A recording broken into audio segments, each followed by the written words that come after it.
बीच में कहना मुझे जना कत्ते रोशनी है।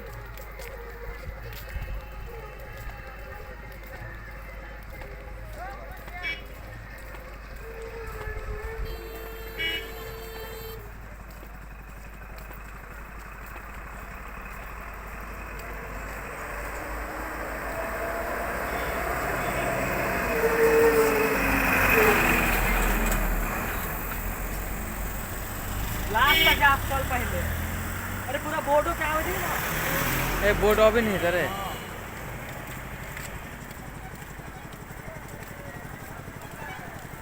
ए मैं साइडर से नहीं घूमल है इतनी दुआर।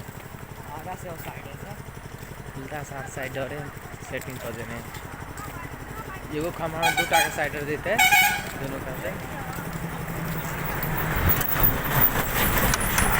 सनक दौड़ा हमारे साथ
हाँ हाँ हाँ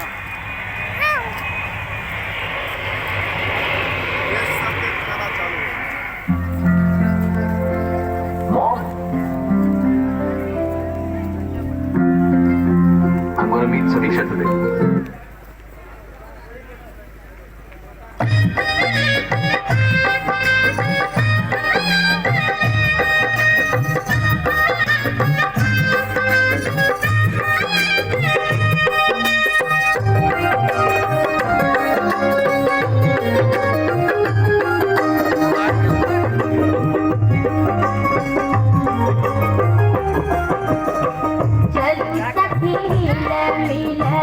जनक के आंगन दुल्हा बनला श्री राम रे।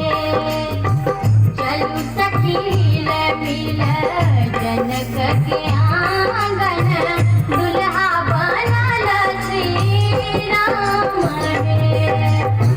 दुल्हा बनला श्री राम रे। दुल्हा बनला श्री राम रे।